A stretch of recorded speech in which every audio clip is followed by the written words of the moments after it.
মেরামতের কথা বলে মডেল মসজিদের সীমানার ফেরো সিমেন্ট খুলে পিকআপে নিয়ে পালানোর সময় 4 জনকে আটক করেছে মসজিদের মুসল্লি ও এলাকাবাসী। মঙ্গলবার 12 নভেম্বর এশার নামাজের পর নীলফামারীর ডোমার উপজেলার মডেল মসজিদে এই ঘটনাটি ঘটেছে। মডেল মসজিদ নির্মাণকালে MR কনস্ট্রাকশন নামের ঠিকাদারি প্রতিষ্ঠানের কাছে 2 লক্ষ টাকা পাওনা থাকায় রংপুর স্টিল লিমিটেড নামের একটি কোম্পানি পাওনা টাকা আদায় করতে মসজিদের সীমানা প্রাচীরের ফেরো সিমেন্ট নিয়ে যেতে এসেছে বলে জানান আটককৃত ইঞ্জিনিয়ার। আমাকে রংপুর স্টিল আমাদের MD sir Abdul Hamid sir উনি বললো যে তুমি ওই ওই ডোমারে যাও, ডোমারে গিয়ে আমাদের মাল রিকমেন্ডি করতে হবে 25টা মাল, তুমি 25টা মাল নিয়ে আসো। আমি বললাম স্যার আমি যে নিয়ে যাবো সেটার কীভাবে বলবো, ওখানে সুপারভাইজার আছে তাকে বলো। তো আমি এখানে আসলাম, সুপারভাইজারের সাথে আসর নামাজের পর ওখানে নামাজ পড়ার পর ওখানে যে মুতোয়াল্লি মসজিদের কমিটি যে সভাপতি তার সাথে বসে সুপারভাইজার ইমাম সাহেব খাদেম সাহেব বসে কথা বললাম যে নেওয়া যাবে কি না। উনি বললো যে আমাকে অনুমতি দিচ্ছে যে নেওয়া যাবে। ওই অনুমতির কারণে আমি খোলা শুরু করছি। উনি মনে করছে যে উনি একটা কথা মিস্টেক হয়েছে যে ওটা নিয়ে যাবে বা নিয়ে যাওয়ার কথাটা উনি হয়তো বা শুনে নাই বা এরকম একটা। পরে উনি বললো যে যখন গাড়িতে তুলছে তখন বললো যে নিয়ে তো যাওয়া যাবে না। না, এটা তো করা উচিত না। ওটা আমাকে শিখতে বলছিল যে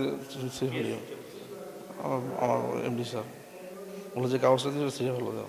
আমার রংপুর থেকে আমাকে বললো যে তোমাকে ডোমার যাইতে হবে। তা আমি বললাম কেন, ফেরোর কাম আছে। আমি এক জায়গায় কাজ করতেছিলাম, তো এখান থেকে আমার আকিনুর ভাই এসে বললো যে এক জায়গায় কাজে যেতে হবে, ডোমারে কাজে যেতে হবে, একটু কাজ আছে, কাজটা করে দিয়ে আজকে চলে আসবো। আমি আসছি আমার বড় ভাইয়ের সাথে দেখা করার জন্য। সন্ধ্যা 7টার দিকে আসছি এখানে আমি শুধু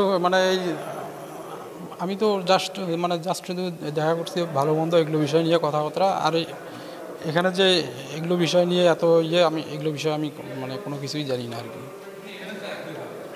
উপজেলা ইসলামিক ফাউন্ডেশনের সুপারভাইজার জানান আটককৃত ইঞ্জিনিয়ার মসজিদের দেয়ালের ফেরো সিমেন্টগুলো মেরামত করার কথা বলে সেগুলো খুলেছিল, কিন্তু সবাই এশার নামাজের সময় হওয়ায় পিকআপে 26টি ফেরো সিমেন্ট নিয়ে পালানোর সময় পিকআপ সহ তাদের সবাইকে আটক করে রাখা হয়েছে। আমি বিকালে দেখি যে প্রথমে একজন ব্যক্তি আসে বলেন যে আমরা মসজিদের যে বাউন্ডারি আছে বাউন্ডারিটা আমরা একটু রং করে দিব, পরিষ্কার করে দিব, সেটা আমাদেরকে ঠিকাদার পাঠাইছে। তো তখন থেকে তারা একটু কাজ করে, এরপরে সন্ধ্যার পরে আসে 3 জন মিলে সেটা পরিষ্কার করা শুরু করে। আমাকে ফোনে জানানো হয় স্যার নিচে আসেন, আমার একজন খাদেম জানায় মডেল মসজিদের খাদেম। আমি সাথে সাথে নিচে আসে দেখি যে এই ফেরোস সিমেন্ট যেগুলোকে বলা হয় এইগুলো একটা পিকআপে উঠাইছে। আমি তো আশ্চর্য হয়ে গেলাম যে এটা উঠানোর কথা কি, কথা হলো যে এগুলো পরিষ্কার করে রং করে দিবেন, কিন্তু এইগুলো কেন উঠাইছেন। সাথে সাথে তাদেরকে সেখানে জব্দ করা হয় এবং পিকআপটি জব্দ করা হয় এবং তাদেরকে ঘরে আনে বন্দি করে রাখা হয়। ইউনুস স্যারকে খবর দেওয়া, ইউনুস স্যার আসেন, ইউনুস স্যার তাদের মোবাইল সিজ করতে বলেন, আমি মোবাইলগুলো নিয়ে নিই। তারপরে ঠিকাদারের লোকজন আসেন।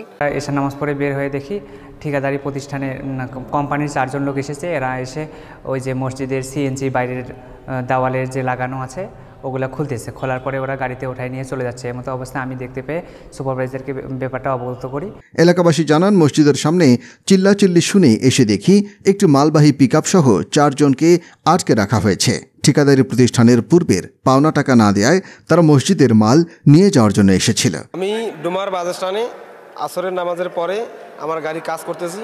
তো এই লোক এই লোকের ভদ্র লোক অফিসার ব্যাগ আছে, বাস স্ট্যান্ডে যায় এক লোক জিজ্ঞাসা করছে যে আমরা একটা পিকআপ লাগবে।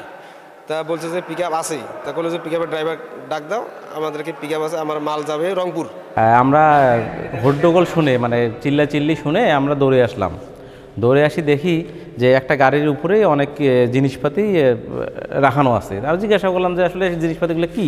তো পরে জানা গেল যে জিনিসগুলো হচ্ছে ওয়ালের একটা সাইডের কিছু জিনিস অংশ যে ওগুলো দেখে যে এগুলো খোলাখুলি করতেছে।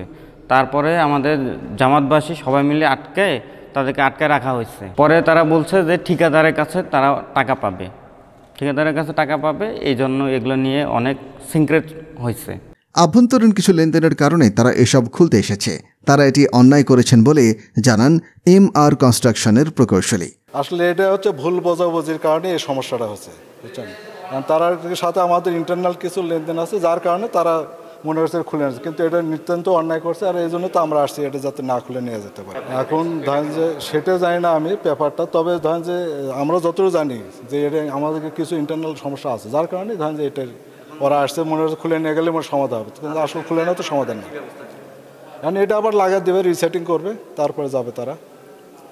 না, আপাতত আমরা আইনগত কোনো ব্যবস্থা নিতে চাচ্ছি না। আমার এটা আবার সেটিংটা দিয়ে গেলে হয়ে যাবে। তার সাথে তো আমার তো এখনও তো ও আমার তো আরও টাকা পাবে, টাকা তো দেনা পাওয়া শেষ হয়নি, না দেওয়ার পর্যন্ত তো যাইতে পারবে না, তাই না। উপজেলা প্রশাসনের নিকট মডেল মসজিদ হস্তান্তর করা হয়নি, সেহেতু এটি রক্ষণাবেক্ষণের দায়িত্ব ঠিকাদারি প্রতিষ্ঠান ও নির্মাতা প্রতিষ্ঠানের। আটককৃতদের ব্যাপারে গণপূর্ত বিভাগকে জানালে তারা আলোচনার মাধ্যমে সেটি সমাধান করেন বলে জানান ডোমার উপজেলা নির্বাহী কর্মকর্তা। রাত আনুমানিক 8টার সময় আমরা খবর পাই যে ডোমার উপজেলা মডেল মসজিদের সীমানা প্রাচীরের যে গ্রিল আছে, কতিপয় ব্যক্তি ওই গ্রিল খুলে নিয়ে যাওয়ার সময় মুসল্লিবৃন্দ তাদেরকে হাতে নাতে আটক করে। তো এই খবর পেয়ে আমরা তৎক্ষণাৎ মডেল মসজিদে ছুটে যাই এবং আটককৃত ব্যক্তিদের কাছ থেকে তাদের বক্তব্য শুনি। তো তারা যেটি বলেন যে নীলফামারী গণপূর্ত বিভাগ থেকে তাদেরকে চিঠি দেওয়া হয়েছে যে সীমানা প্রাচীরের যে গ্রিলগুলি সেটি যথার্থ মান অনুসারে না হয় সেটি তারা যেন খুলে নিয়ে যান। এই জন্য ওই প্রতিষ্ঠানকে নাকি তারা সেই চিঠির বলে তারা এসেছেন। তো আমরা জানি যে যেহেতু এখনও মডেল মসজিদটি উপজেলা প্রশাসনের কাছে হস্তান্তর করা হয়নি, সেহেতু এই মডেল মসজিদের রক্ষণাবেক্ষণ এবং সার্বিক দায়িত্ব এখনও এই ঠিকাদার প্রতিষ্ঠান এবং সংশ্লিষ্ট যে নির্মাতা সরকারি সংস্থা অর্থাৎ গণপূর্ত বিভাগ তাদের।